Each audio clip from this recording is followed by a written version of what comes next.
Hello students, today we will study the chapter Respiration in Organisms part 1.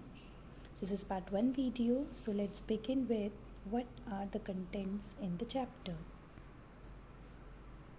So the contents in the chapter are, first is what is respiration, then we have need for respiration, then we have steps in the process of respiration, differences between respiration and combustion, types of respiration, similarities and differences between aerobic and anaerobic respiration. So all this we will study in this video. So let's begin with the first slide and the definition of respiration. Respiration is the process of release of energy in an organism. Actually बेटा respiration क्या है? जो हम सांस लेते हैं, ठीक है.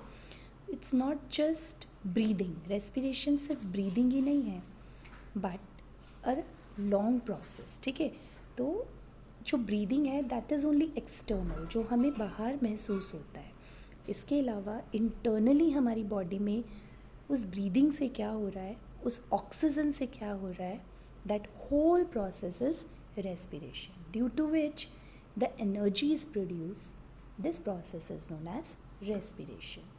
So beta, here is the diagrammatic representation.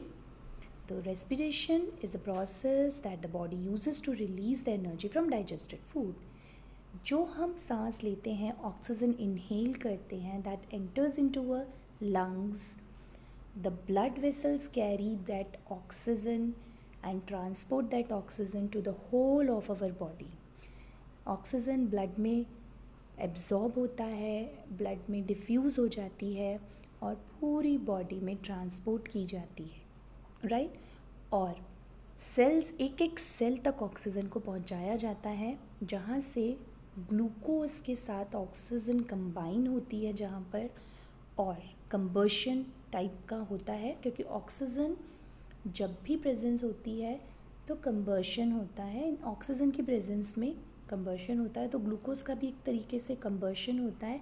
Carbon dioxide generate होती है, वाटर जनरेट होता है, and energy that is useful for our body. So respiration, ये इस इक्वेशन से हम रेस्पिरेशन को समझेंगे कि ग्लूकोज ऑक्सीजन के साथ मिलता है. ये ऑक्सीजन जब हम इनहेल करते हैं तो carbon, water and energy is released. इस इक्वेशन को हमें याद रखना है. Okay, now move on to the next slide. That is our what is the need of respiration, और why do the organisms respire. क्या ज़रूरत है respiration की, क्यों organisms respire करते हैं. So animals respire to get energy, right. क्योंकि अभी हमने पढ़ा कि respiration से energy produce होती है. So energy के लिए ही animals respire करते हैं और उस एनर्जी से अपनी day to day activities perform करते हैं. Okay, now next slide, steps in respiration. अभी मैंने आपको बताया रेस्पिरेशन सिर्फ एक breathing in and breathing out नहीं है, it's more than that. So let's begin with the topic कि है क्या. It consist of 2 steps. Number 1 is breathing, simple breathing, जिसको हम एक्सटर्नल रेस्पिरेशन कहते हैं, मतलब oxygen inhale and carbon dioxide exhale. Okay, second step is वो जो ऑक्सीजन इनहेल हम करते हैं, एक्चुअली वो क्या होती है, ईच एंड एवरी सेल तक रीच करती है, जिसकी वजह से इंटरनल रेस्पिरेशन टेक प्लेस होता है. इंटरनल रेस्पिरेशन होता है, and the cellular respiration is the respiration in which food gets oxidised, right. हमारा जो खाना है वो ऑक्सीडाइज होता है, उसमें ऑक्सीजन मिलता है, अभी हमने रिएक्शन में देखा था, and our energy is release. So this whole step A and step B is known as respiration. Not only breathing but also due to breathing the what the oxygen do in our body, right. The whole process is known as respiration. So let's move on to the next slide. Differences between respiration combustion. अभी हमने पढ़ा कि respiration में भी oxygen involve होता है, जैसे combustion में होता है. जब कोई चीज़ बर्न करती है, कंबशन होता है किसी चीज़ का, तो ऑक्सीजन इज़ नेसेसरी. हमने छोटे छोटे एक्सपेरिमेंट्स देखे हैं, कैंडल को बर्निंग के लिए ऑक्सीजन चाहिए, किसी भी चीज़ को बर्निंग के लिए ऑक्सीजन चाहिए। एक्सपेरिमेंट भी करके देख सकते हैं। हम एक ग्लास पे एक कैंडल रखा है, अगर उसके ऊपर हम ग्लास इन्वर्ट करके रख दें, ऑक्सीजन की सप्लाई कट हो जाएगी तो हमारा कैंडल बुझ जाएगा, है ना। तो कंबर्शन या बर्निंग के लिए भी हमको ऑक्सीजन चाहिए, सिंपली और रेस्पिरेशन के लिए भी ऑक्सीजन चाहिए। So what is the difference between respiration and combustion that we will discuss? First of all, respiration is a very slow process. ठीक है, वो आराम से होता है, हमारी बॉडी में होता है, but burning and combustion is a very fast process. आपने देखा है एकदम से आग पकड़ती है तो सब चीज़ें कंबर्शन की वजह से बर्न हो जाती हैं, जल जाती हैं, बहुत रैपिडली होता है। Respiration takes place at a body temperature. हमारा normal body temperature human beings का 37 डिग्री सेल्सियस, उसमें रेस्पिरेशन होता है। जबकि कंबर्शन जो होता है वो हायर टेम्परेचर्स में होता है। It depends upon the ignition temperature of the object. जैसे जिस टेम्परेचर पे वो बर्न होना शुरू होगा उसको इग्निशन टेम्परेचर कहते हैं, तो उतना टेम्परेचर पे बर्निंग होती है at high temperature, right.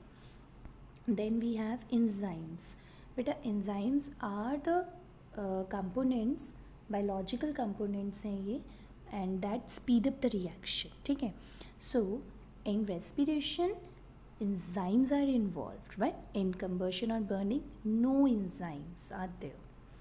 Next difference is respiration. In the respiration whatever the energy is produced or released that gets stored in our body in the form of ATP. जितना भी energy निकलता है वो हमारी body में ATP की form में जाके स्टोर हो जाता है, जिसको हम यूज़ करते हैं फिर अपनी एक्टिविटीज़ में, राइट। एंड इन कंबर्शन जब कोई चीज़ जलती है, जो रिज़ल्ट क्या होता है उसका, एनर्जी किस फॉर्म में निकलती है, हीट में एंड लाइट में।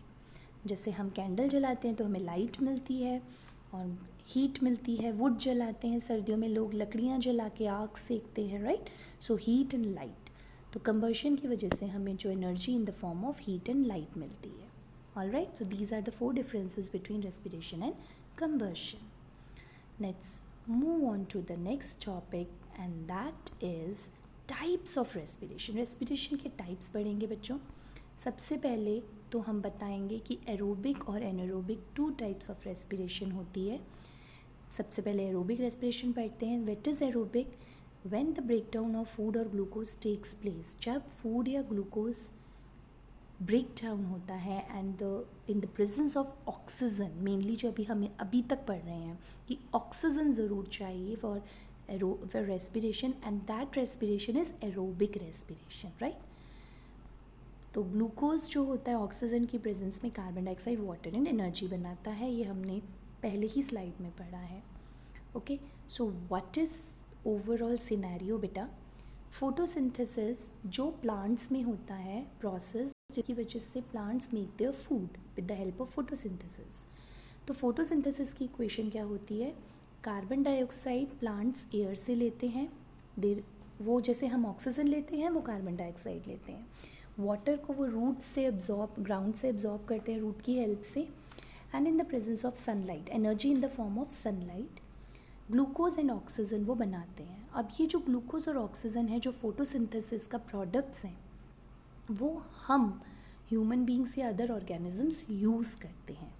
ये ग्लूकोज जो वो स्टोर करते हैं प्लांट्स अपने फोटोसिंथेसिस के प्रोसेस को करने के बाद, ग्लूकोज या फूड स्टोर करते हैं ईदर इन द फ्रूट्स और in the stem, leaves, roots, किसी भी जगह वो अपना फूड स्टोर करते हैं। हम उन स्टोर्ड फूड को जब हम लेते हैं, कंज्यूम करते हैं, तब वो ग्लूकोज हमारे अंदर आ जाता है और ये ऑक्सीजन को हम, जो वो फोटोसिंथेसिस से ऑक्सीजन बन रही है वो हम इनहेल करते हैं। तो मतलब जो भी प्लांट्स प्रोड्यूस करते हैं ग्लूकोज और oxygen, that all are used by the living organisms, other living organisms, right, means by other हमारे जो हेट्रोट्रॉफ्स हैं, ठीक है। ऑटोट्रॉफ्स प्लांट्स हैं और वो जो खाना बनाते हैं with the help of photosynthesis, they are taken up by the heterotrophs, those who can't prepare their food, right. So aerobic respiration is just the opposite of photosynthesis. जो फोटोसिंथेसिस के products हैं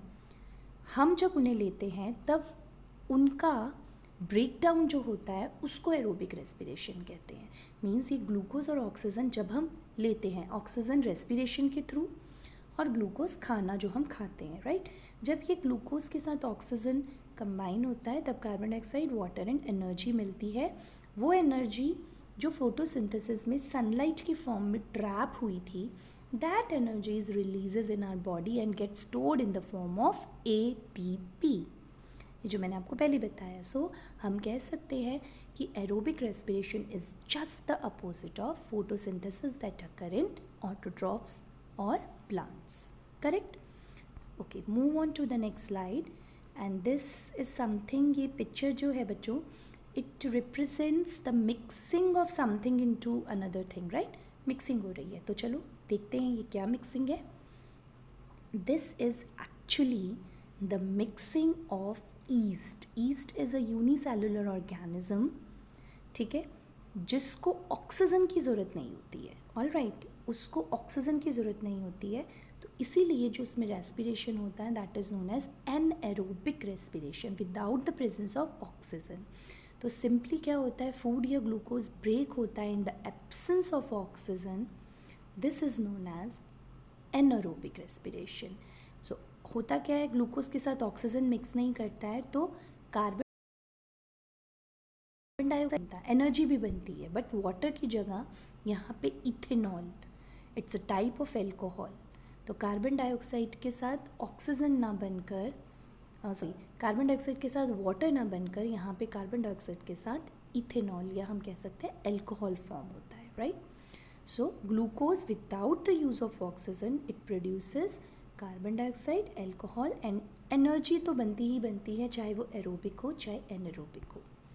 So this is the equation, glucose gives ethanol and carbon dioxide, and this is the equation for anaerobic respiration. So in anaerobic, अब anaerobic respiration सिर्फ east ही नहीं करता है, वो unicellular organism east ही नहीं करता है, ये हमारी ह्यूमन बॉडी में मसल्स में भी होती है, राइट। एक्चुअली होता क्या है, जब हम बहुत एक्सरसाइज करते हैं, स्ट्रेनस एक्सरसाइज करते हैं, we do rapid exercise, running करते हैं, तो हमारे मसल्स को एनर्जी की ज़रूरत होती है, राइट। तो मसल्स को लेकिन ऑक्सीजन का कमी हो जाती है, लैक ऑफ ऑक्सीजन की वजह से इतनी ज़्यादा ऑक्सीजन मसल्स तक नहीं पहुंच पाती है। तो without, in the presence absence of oxygen, what the muscles do, वहाँ पे जो ग्लूकोज जो हमारा मसल्स में स्टोर्ड है, that in the absence of oxygen it breaks up into lactic acid and energy is produced। जो एनर्जी हमें चाहिए, मसल्स को एनर्जी चाहिए स्ट्रेनस एक्टिविटी के लिए, तो वो एनर्जी जो है वो ग्लूकोज का ब्रेकडाउन होता है in the absence of oxygen and it releases lactic acid as well as energy. तो ये जो लैक्टिक एसिड स्टोर हो जाता है मसल्स में, उसकी वजह से मस्कुलर पेन रहता है। आप कभी देखा होगा, किया होगा, जब हम स्ट्रेनस एक्सरसाइज करते हैं थोड़ी देर बाद हमारे मसल्स में पेन होता है, that is due to the deposition of lactic acid. And how it produces, due to breakdown of glucose in the absence of oxygen. Oxygen नहीं है इसीलिए उसका ब्रेकडाउन होता है और वो कार्बन डाइऑक्साइड, वाटर बनाने की जगह वो लैक्टिक एसिड बनाता है, राइट। सो एनारोबिक रेस्पिरेशन दो जगह हमने पढ़ लिया, ईस्ट में और एक हमारी मसल्स में। मतलब respiration that occurs without the presence of oxygen या in the absence of oxygen. So let's move on the next slide. Fermentation, ठीक है, तो हमने ईस्ट में जो पढ़ा दैट इज़ फर्मेंटेशन, ठीक है। फर्मेंटेशन एल्कोहलिक फर्मेंटेशन बोलते हैं, जिसे एल्कोहल बनता है, राइट। ग्लूकोज ब्रेकडाउन होता है एब्सेंस ऑफ ऑक्सीजन में और वो alcohol and carbon dioxide plus energy बनाता है। तो वो जो एल्कोहल बनता है, कार्बन डाइऑक्साइड बनता है, that makes the bread fluffy, हमारे ब्रेड को फ्लफ़ी बनाता है जब कार्बन डाइऑक्साइड निकलता है। और एल्कोहल होता है इसलिए वाइन के प्रोडक्शन में भी यूज़ होता है। ये फर्मेंटेशन प्रोसेस कहते हैं एक्चुअली इसे, जो हमने पढ़ा ईस्ट का मिक्स करना, ठीक है। फूड मटेरियल्स में ईस्ट का मिक्स करते हैं फूड मटेरियल्स में, तो फूड में से ग्लूकोज ईस्ट लेता है ऑक्सीजन की ज़रूरत उसे नहीं होती, इसलिए वो ग्लूकोज को अल्कोहल में और कार्बन डाइऑक्साइड में चेंज करता है। तो वो जो अल्कोहल है उसकी वजह से वाइन बनाने में यूज़ होता है, इसको फर्मेंटेशन प्रोसेस कहते हैं। या और जो कार्बन डाइऑक्साइड निकलता है वो ब्रेड इंडस्ट्री में यूज़ होता है, ब्रेड्स, केक्स, पेस्ट्रीज़ वगैरह बनाने में, राइट। और फर्मेंटेशन जो है वो चीज़, योगर्ट और सोया सॉस बनाने में भी यूज़ होता है। इसकी इक्वेशन क्या है? ग्लूकोज में अगर हम ईस्ट डालेंगे, एरो के ऊपर ईस्ट है, okay, so it will give ethanol and our ethanol and carbon dioxide. और सिंबल इस इक्वेशन का it is represented over here. C6H12O6 is glucose, okay, it is glucose, right, and it produces our alcohol and carbon dioxide, okay. So let's move on the next slide, okay. चलिए, तो next slide हमारा इसका एक diagram है। Glucose lactic acid बनाता है, ये muscles में होता है, एनर्जी प्रोड्यूस होती है। विदाउट ऑक्सीजन होता है मसल्स में भी। तो फर्मेंटेशन ईस्ट की वजह से होता है, और मसल्स, और वो भी एनारोबिक रेस्पिरेशन का एग्जाम्पल है फर्मेंटेशन। साथ में मसल्स में जो लैक्टिक एसिड प्रोड्यूस होता है that is also an example of fermentation. So I hope the topic is clear to you, okay. ये मसल्स में और फर्मेंटेशन ईस्ट में। सो एनारोबिक रेस्पिरेशन हम बोल सकते हैं इट इज़ इनकम्प्लीट ब्रेकडाउन, मतलब कम्प्लीटली ब्रेकडाउन नहीं होता ग्लूकोज, इनकम्प्लीट होता है ताकि एनर्जी को रिलीज़ किया जा सके, right. And it is somehow faster than aerobic respiration, क्योंकि मसल्स को बहुत ज़्यादा एनर्जी चाहिए स्ट्रेनस एक्सरसाइज में। एरोबिक रेस्पिरेशन का वेट करेगी मसल्स तो बहुत टाइम लगेगा, तो इसीलिए वो दूसरा पाथवे चूज़ करती है, and that is anaerobic respiration, जिसकी वजह से फास्टली वो एनर्जी प्रोड्यूस कर सकते हैं, ठीक है। सो उसमें ग्लूकोज लैक्टिक एसिड में चेंज होता है और एनर्जी निकलती है, but the amount of energy is less as compare to aerobic respiration, okay. Let's move on to the next slide, and that is about similarities. अब हम इसको सिमिलैरिटीज़ पढ़ेंगे एरोबिक और एनारोबिक रेस्पिरेशन की। Both respiration starts with the breakdown of glucose, दोनों में ही glucose का breakdown होता है, दोनों में ही प्रोडक्ट्स ईल्ड होते हैं, दोनों ही सेल के अंदर होते हैं, right, and both the process energies release. तो ये सिमिलैरिटीज़ हैं बच्चों। नेक्स्ट अब dissimilarities, okay, what are the differences between the aerobic and anaerobic. So first is aerobic respiration में ग्लूकोज जो होता है वो ऑक्सीजन की प्रेजेंस में ब्रेक डाउन होता है, but in anaerobic glucose is break down in the absence of oxygen. ये पहला difference. Second, in aerobic respiration glucose is completely, अभी बताया था हमने, एनारोबिक में इनकम्प्लीट ऑक्सीडेशन होता है, तो इसलिए एरोबिक में कंप्लीट होता है और एनारोबिक में इनकम्प्लीट, पूरी तरीके से ग्लूकोज का ऑक्सीडेशन नहीं होता, ब्रेकिंग डाउन नहीं होता। एंड प्रोडक्ट्स एरोबिक में कार्बन डाइऑक्साइड के साथ साथ वाटर और एनर्जी है, जबकि एनारोबिक में carbon dioxide, ethyl alcohol, energy, या हम कह सकते हैं कहाँ होता है ये ईस्ट में, और lactic acid and energy in the muscles, right? So next is difference is energy released is more। अभी मैंने बताया था एरोबिक में एनर्जी ज़्यादा रिलीज होती है in comparison to एनारोबिक में